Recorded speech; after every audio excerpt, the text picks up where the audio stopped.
Hello everyone. In this chapter, we will see the last part of the construction of our carousel. In the previous two parts, we have seen and set up our images and their animations. So let's open our program and import the project created in the previous lesson. For ease and clarity, we'll create the carousel items in different views and then import them into a final view, which will have our full animation. So let's add 3 empty views, clicking each time in the space after the last view. Then, select the second view, the one that must contain the animation with the 4 images, make it a copy, then paste this copy at the end of the animation. In order, our montage must consist of the view with our first 2 images, then the view with the 4 images, then 3 times an empty view, and finally a second time the view with our 4 images. As I told you in the first part, we are going to need an image to fill our carousel. I will use this one, which I found on the internet. You can choose the image that suits you best, and that is to your liking. Let's go. Select the first empty view, then open its editor, Object and Animation. In the upper banner, you must have the information, View 3 of 6. First, we'll create the center of our carousel. We're going to use a square, lying frame as our support. So insert a frame in our view, then, in the tab, Properties, put it in square shape, that is, in 1080 by 1080, then, rename it in Central Support. Go to the tab, Animation, and layer it, giving it a rotation of 90 degrees on the x-axis. Well, you must first know that to have a correct 3D rotation, the elements must imperatively have an equal zoom on their 2 axes, regardless of the value of this zoom, and of their size and shape, defined in the Properties tab. We are going to use an image, which will certainly not have the exact dimensions and size ratios. Moreover, it will have to have 3 different shapes and sizes.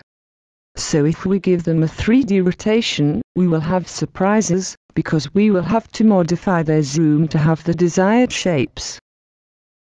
We will therefore use a subterfuge, using frames, to which we will give the desired sizes, and the necessary rotations. Then, we will add the image to them, which we can then resize freely, so that it corresponds to our frames, and undergo their positions and rotations. Select the support frame, then add a new frame. As we are in the Animation tab, straighten it so that it is vertical, or give the value -90 to the X rotation axis. Now, in the tab, Properties, we are going to give it the desired size. Let's enter the values, 250 and 1080 inches the field, original size. We will position it when our central column is completely finished. Let's add our decoration image to it. Select the frame, then click on Add Image. Our image has been added, but certainly only covers a small part of our frame. Rename your image, for example, Carousel Frame, and check the option Main Object, which is going to be 1, since in this view it's the only main element. Change this value to 5, because when we insert our column in the final view, the values 1 to 4 are already taken by the images in our carousel. Finally, uncheck the option Show the back, because we should only see the external face of the column. In the tab Animation, we are going to modify its size, so that it corresponds to that of our frame.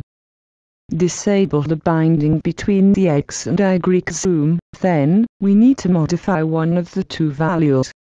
It is very likely that your image covers the width of the frame, and therefore, we keep the value 100% for the X-axis, and only part of its height.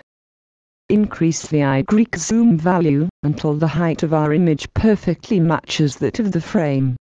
In my example, I have the value 358%, but it will certainly be different for you, depending on the image you have used.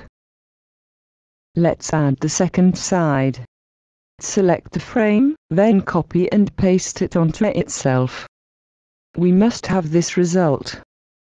You will notice that the copy is lying in relation to the first frame. This is normal, since its X rotation is at -90. Reset this value to 0, and now the copy perfectly covers the original.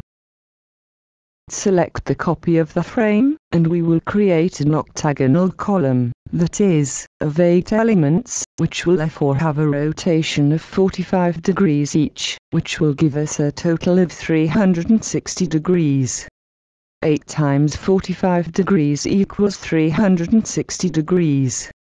Enter the value, -45 inches the field, rotation at Greek. Let's move our frame so that its center of rotation corresponds to the left edge of the previous frame, either by its half width, or -100% on the X displacement axis. We are now going to move its center by rotation, so that it matches the right edge of either half of the frame, or 100% on the X-axis of the center of rotation. As we have moved the center of the frame, the image linked to it has also undergone this displacement, and therefore, we must recenter it on our frame, giving it the opposite displacement, that is, -100% on its displacement axis X. That's it, our second part is in place. Let's create the third one. Select the second frame, then copy and paste it onto itself. Good, but the displacement of this copy is placed relative to the center of rotation of the previous frame, which is no longer in the center, but at the extreme right. So, we must add this displacement to the X-axis so that our frame is edge to edge with the previous one. We're at -100%, and we need to add the shift left another -100%, which gives us -200%. Enter this value for the axis of displacement X. That's it, our part is in place. The next 5 items will be copies of this third one. So copy and paste the last frame 5 times on itself, and we have our central column finished. Now we just have to center it on the support frame. To do this, temporarily set the Greek rotation value of the support frame to 90, and move the first frame on its Greek axis, so that the column is centered on the support frame. In this example, I have the value 56%, which I introduce to its displacement axis Greek. Return your column to 0 degrees on the Greek axis. And, it's finished and ready to be added to our carousel. Select the support frame, right-click on it, and click on Copy. Close the view editor. Select the last view, and reopen the editor on this view. Select the main frame, the carousel frame, and paste on it. Now, the central column has been added, in the first position, in front of all the images, but it is a little big. Change the size of the central support frame to 65% for its 2 axes. But, if we play our animation, we have the same problem as with our images, it is always visible, hiding the images that normally pass in front of it. We are therefore going to have to proceed as with our images, and define by quarter turn, the location it should have in our list. It must, for each quarter turn, be located between the 2 front images and the 2 rear images. So, if we go back to our list created in the previous lesson, for the first quarter, between the first image 4 and the first image 2, for the next 2 quarters, between the second image 1 and the second image 3, and, for the last quarter, between the first image 3 and the second image 1. So we need 3 copies of our column. Select its frame, and make a copy, then you can add it twice by pasting on the carousel frame. using the move commands. Order, position the third copy between the second image 1 and the second image 2, move the second copy between the first images 2 and 1, and finally, the first copy between the first 4 and 3 frames. We should now have this list of items. It is now necessary to give the visibility times for the images of each copy. Completely unroll the first copy, then go to the Preferences tab, and select the 8 images of this column.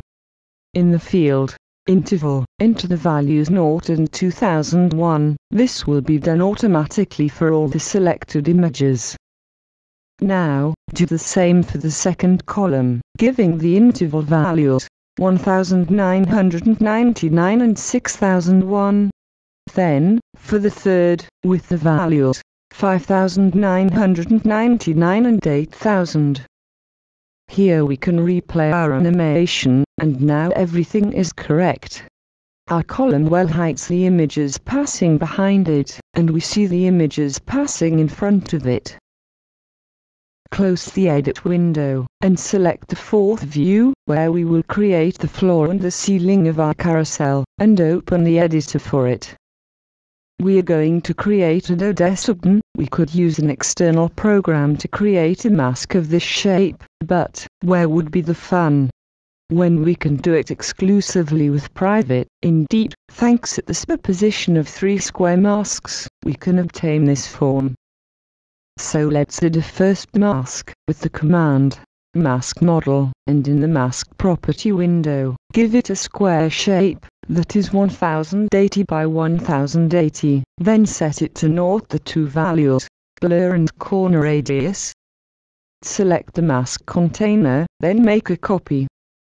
Select the contents of the mask, and paste on it. Select the rectangle of the second mask, and, in the Animation tab, give it a rotation of 30% on the Z-axis. Select the second mask container, and copy it. Then, select its contents of the mask, and paste. Select the rectangle of the third mask, and give it a rotation of 60% on its Z-axis. Now let's add the contents of the last mask. Select the, then, click Add Rectangle. In the Properties tab, give it a square shape, 1080 by 1080, then, change the Fill command to Diagonal Gradient 1, and set the 2 colors to light beige and white, or to your liking and depending on the color of your carousel. We now have the element that will serve us for the floor and the ceiling of our carousel. Make a copy of the first mask container, then close the edit window for that view, and reopen it for the last view. Select the carousel frame, then double-click on it, and move these 2 copies to the end of the list, because they must be behind all the images in the column, so as not to hide. Select the 2 gradients in turn, and change their size to 120% for both axes, then position the time at the end of the view, and add a new key, activate the control of rotation, and enter the value 360 for the Z-axis. This makes for the 2 gradients. Select in turn the 2 main mask containers, and, at the beginning of the beat, for both, enter the zoom value 250 for their 2 axes, put them flat, that is at 90 degrees on the x-axis.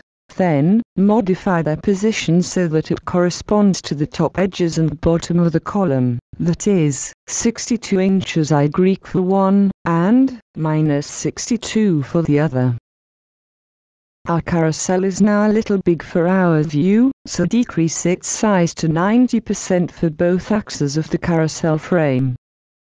This one is almost finished, we just have to create the 2 top and bottom trims. Close the edit window, and reopen it for the last empty view.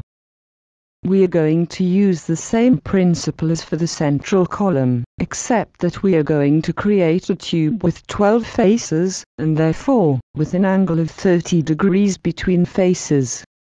we are going to create 2 of them, one of which will have the ratio of the image support frames, 1920 by 540, and the other, 1920 by 250. The principle is exactly the same as for the central column, except that we will enter the rotation value -30, instead of -45, and that for the images, it is certainly their width which will have to vary, and not their height which will be 100%. Once done, we can copy them and then import them into the last view. This done, we will place the narrowest at the foot of our carousel, that is at 66% on its y-axis, and adjust its size so that it corresponds to our floor, that is at 37.7% on its 2 axes, and, finally, move it so that it is between the last image and the floor of the carousel, because it must be visible in relation to the floor, but cannot hide the images. Now the upper part, we give it the same size, that is, 37.7%, then we move it up, but, leaving a slight edge under the ceiling, either at -68.5% on y-axis. We also move the frame so that it is also between the last image and the ceiling. Finally, since there is a slight edge that must protrude under the roof, we are going to duplicate the upper frame, then move it to the very end of the list, because this one will have to be hidden by all the other elements of the carousel, and, in the Properties tab, for all its 12 images, we are going to invert the scene faces, because it cannot hide the front faces, either, and check the Display Front option. And check the option Show Back. Here, our carousel is completely finished, and you can play the animation to see it. It may be a little fast. Open the command, configure the view, and modify the time of the view to 12 seconds. Check that the option, Proportional Control Points, is active before making this change. Replay your animation. Well, I think everything is perfect now. And, since we have put the images as the main object, we can modify each of them in a single operation, as well as the decoration of our carousel, by modifying only one of them, since they all have the value of main object. We can close the editing window and save our project. Well, we have come to the end of this chapter. Thank you for your attention, and see you soon for the rest of our tutorials dedicated to PTE. Katerina and Patrick.